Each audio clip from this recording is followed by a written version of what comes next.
Have you ever left a social gathering feeling more exhausted than if you had run a marathon? Not because of what you did, but because of what you were constantly doing on the inside. The constant monitoring of everyone's mood, the pressure to agree, to keep the peace, to make sure everyone is happy. The quiet, invisible labor of being nice. This is the common mistake we make. We believe this emotional gymnastics is just kindness. The consequence is that we are working a full-time job we never applied for, a job with no salary, no weekends off, and no vacation days. The job of people-pleasing. And it is draining the life force from millions of women over 40. But the wisdom of Carl Jung asks us to look deeper. The true solution to this exhaustion is not to learn how to say no. Not at first. The true solution is to have the courage to meet the part of you that is terrified of what will happen if you do. The truth is, we are not addicted to pleasing others. We are terrified of our own shadow, the part of us that has needs, that has boundaries, that dares to say no. Today, we are going to write the job description for this unpaid work. We will explore why your niceness is not the same as authentic generosity. We will meet the selfish shadow you have been hiding from your entire life, and we will take the first small steps toward writing your own letter of resignation.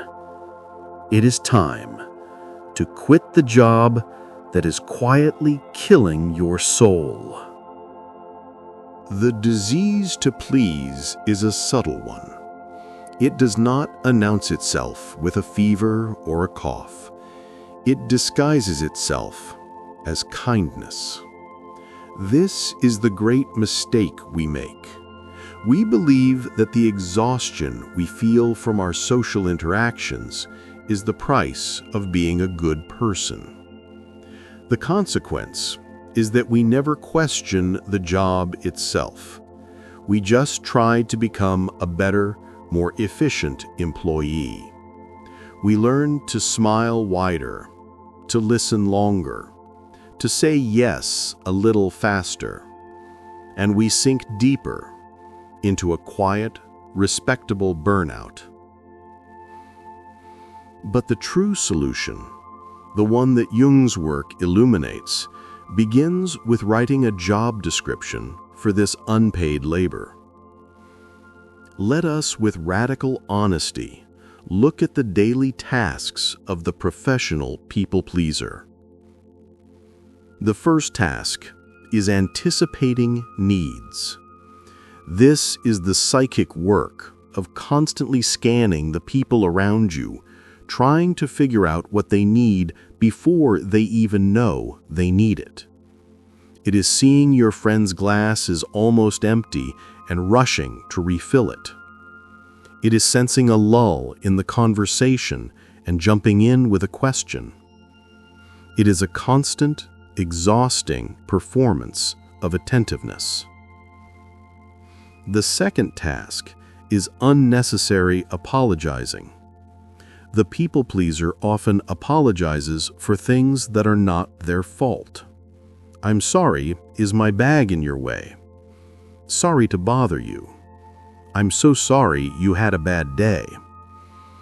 These apologies are not about taking responsibility. They are a preemptive peace treaty, a way of saying, please don't be angry with me, I am not a threat. The third task is agreeing to disagreeable things. This is the classic symptom, saying yes to a party you don't want to go to, saying, that sounds great, to a plan that sounds draining.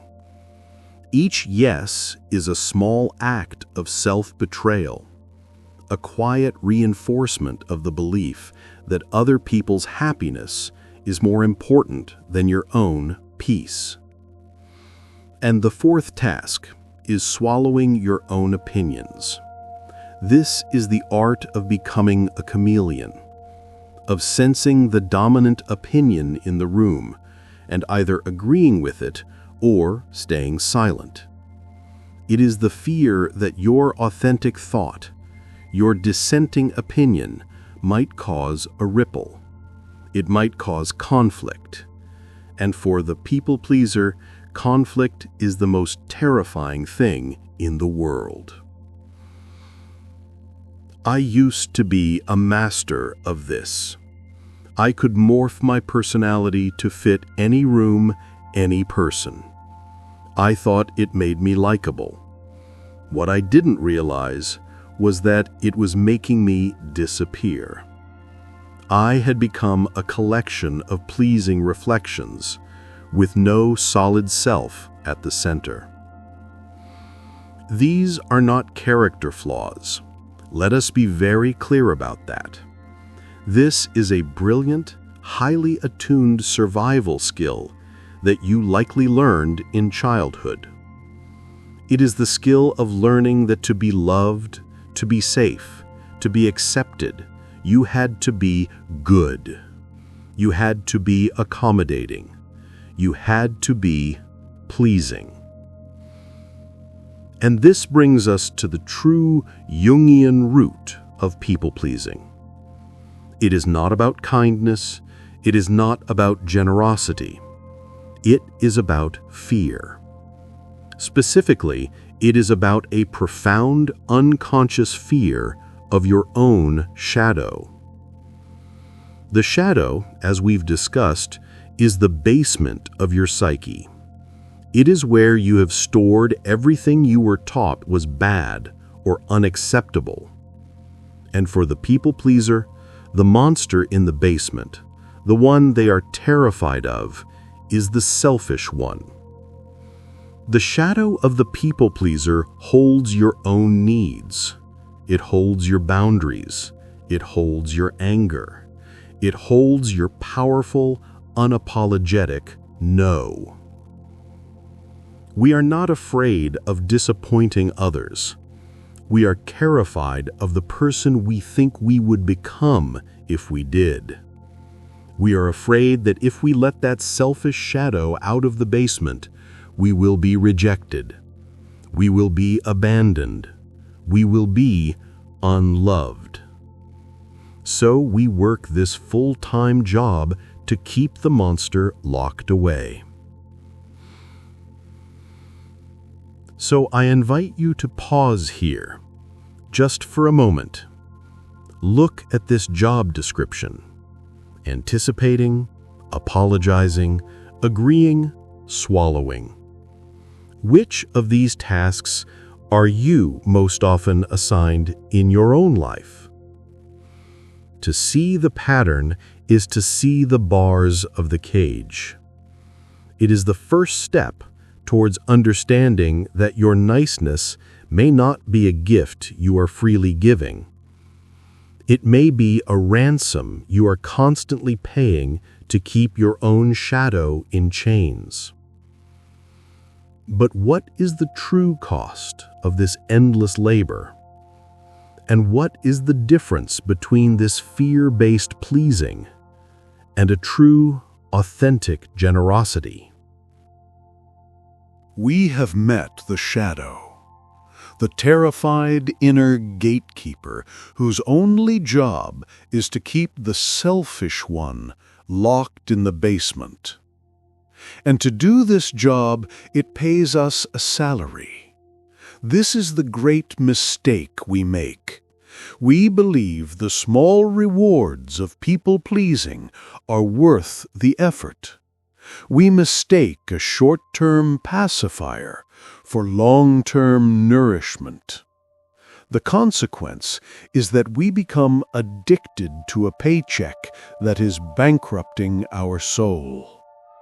So let us, with the clear eyes of an accountant, examine the hidden salary for this full-time job. The first item on your paycheck is a small, fleeting dose of approval. It is that warm, fuzzy feeling you get when someone says, "You are so nice, you are so helpful, I don't know what I'd do without you." This approval feels like love. It feels like safety. For a moment, it quiets the fear of the inner gatekeeper. For a moment, you feel seen and valued. The second item on your paycheck is the illusion of control, conflict avoidance. By saying yes, by agreeing, by swallowing your own opinion, you get to avoid a disagreement. You get to sidestep a potentially awkward conversation. For a person who is terrified of conflict, this feels like a massive win. It feels like peace. But it is a fragile, hollow peace. The peace of an empty battlefield where one side has already surrendered before the fight even began. Approval and the absence of conflict. This is the salary. It is just enough to keep us showing up for work every day. But what is the real cost? What are the deductions that are not listed on the pay stub? The first and most corrosive cost is a deep, simmering resentment. This is an unavoidable psychological law. When you consistently betray your own needs to please others, you will eventually grow to resent them. You will feel a flash of anger when you see them resting while you are still working. You will feel a pang of bitterness when they take your yes for granted. This resentment is a terrible poison because you feel you have no right to it. After all, you were the one who said yes. So you swallow the resentment too, adding yet another task to the unpaid job. The second great cost is a profound loss of identity. I remember a client, a woman in her late 40s named Maria. For 20 years, she had been the perfect, accommodating wife and mother. She came to me in a state of quiet crisis. Her children were older. Her husband was busy with his career. I looked in the mirror this morning and I had no idea who I was looking at. I know what my husband likes, what my kids like, but I have no idea what I like. My whole life has been a response to other people. This is the tragic endpoint of chronic people-pleasing. You become such a masterful chameleon that you forget your own true colors. And the third great cost is the one we feel in our bones, profound, soul-deep exhaustion. The energy it takes to constantly scan others, to anticipate their needs, to censor your own thoughts, to manage their emotions is immense. It is the exhaustion of running a constant, silent background program of self-monitoring. It is the burnout that comes not from doing too much, but from being too little of your true self. So pause here. Look at this balance sheet. On one side, a fleeting hit of approval and the absence of conflict. On the other, resentment, loss of identity, and profound exhaustion. Is this a fair trade? Is this the salary your soul deserves? This reckoning is not a call to become selfish. It is a call to become authentic. And this brings us to the great solution, the one that Jung's work guides us toward. We must learn the crucial difference between fear-based people-pleasing and love-based, authentic generosity. People-pleasing comes from a place of scarcity and fear. It says, "I must give this to you so that you will not leave me." It is a transaction. Authentic generosity comes from a place of wholeness and freedom. It says, "I have enough for myself, and I choose to share this with you with no strings attached." It is a gift. The goal of this work is not to stop giving. The goal is to stop giving yourself away. It is to fill your own cup first so that you can give from the overflow, not from the dregs. And that begins by learning to say the most courageous, self-loving word in the dictionary. The word no. We have seen the balance sheet, and we have made a choice. We have chosen authentic generosity over fear-based people-pleasing. But it is here that we make a final paralyzing mistake. We believe that to quit this job, we must suddenly become a different person overnight. We must become a cold, hard, boundary-setting machine. We must learn to say no to everything. And the consequence of this all-or-nothing thinking is that we do nothing. The task feels too big. The fear is too great. So we remain in the job we hate because we are too afraid to even begin the process of quitting. But the true solution, the one that Jung's work always points us toward, is a path of gentle, gradual integration. You do not need to burn the office down. You just need to start by taking your full lunch break. The journey of setting boundaries is a practice. It is the work of building a new muscle. And like any muscle, it starts small. So let us write your letter of resignation, not with a grand declaration, but with 3 small, courageous, and immediately actionable steps. The first and most powerful step is to practice the pause. The people pleaser is a creature of reflex. The request comes in and the yes comes out automatically. The pause is the sacred space you create between the request and your response. It is your first act of reclaiming your power. When someone asks you for something, your new automatic reply is not yes. Your new automatic reply is, "Let me think about that and get back to you." Or, "Let me check my calendar." Or even just a simple, "Let me see."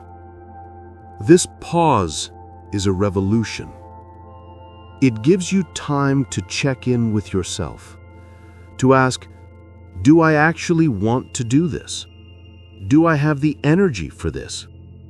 It moves you from a state of unconscious reaction to conscious choice.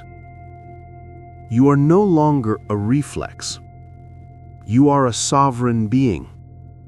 The second step is to start with a low-stakes no. You do not learn to lift 100 pounds by starting with 100 pounds. You start with 5. In the same way, you do not learn to say no to a huge emotional request from a family member. You start by saying no to the barista who asks you if you want whipped cream. No, thank you. You start by saying no when a store clerk asks you if you need help. I'm just looking, thank you.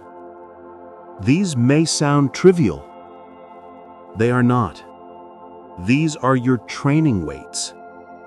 Each time you say a small, easy no. You're teaching your nervous system that saying no does not lead to catastrophe. The world does not end. You do not get abandoned.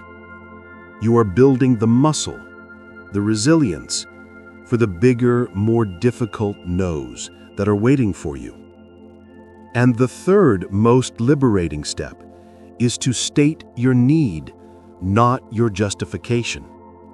We have been taught that our no is only valid if we have a good enough excuse. So we say things like, "Oh, I'd love to, but I have this other thing and the kids, and I'm so sorry." This is a common error. This long apologetic explanation is a form of people-pleasing in itself. It is a way of softening the blow, of trying to manage the other person's disappointment. A clean, authentic no does not require a 5-paragraph essay. You do not owe anyone a justification for your boundaries. So, you practice. Instead of the long story, you can say, "Thank you for the invitation, but I won't be able to make it." Full stop. Instead of, "I can't help you with that project because I'm so swamped," you can say, "I don't have the capacity for that right now." This is not rude. This is clear. And clarity is a profound form of kindness, both to yourself and to others. Let's go back to Sarah, the teacher who was afraid to disappoint her friends. She practiced the pause. When she was asked to join a new committee, she said, "Let me look at the commitment and get back to you." In that pause, she realized it was another energy leak. She practiced a low-stakes no. She said no to extra sugar in her coffee. It felt surprisingly powerful. And then the big day came. She wrote the email. "Thank you for thinking of me for the committee, but I won't be able to join at this time." No long story. She just stated her truth. And the world did not end. In fact, she felt a surge of energy. The energy of her own reclaimed life force. So I invite you to pause here one last time. What is one small way you can practice this week? Can you practice the pause just once? Can you find one low-stakes no? To take one of these small steps is to sign your letter of resignation. It is to begin the journey from being a full-time people-pleaser to becoming an authentically generous human being. But this is just the beginning of our work with the pressures of the world. What about the pressure that comes not from others, but from the impossible standards we set for ourselves? And so we arrive at the end of this job description. We began by naming the exhausting full-time job of people-pleasing. We made the common mistake of believing this work was simply kindness.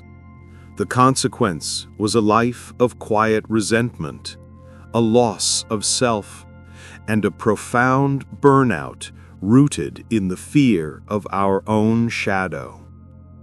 But we have found a new path. The true solution, the one that Jung's work illuminates, is to distinguish between fear-based pleasing and authentic generosity, to fill our own cup first. And we have been given the first small, courageous steps to begin writing our own letter of resignation. It is so easy, even now, to hear this invitation and to feel that old, familiar fear. The fear that if you stop pleasing, you will be seen as selfish, as difficult, as unloving. This is the final mistake of the recovering people pleaser. To believe that your value lies in your endless accommodation. And the consequence is that we remain a prisoner of others' expectations, terrified to claim the freedom that is rightfully ours.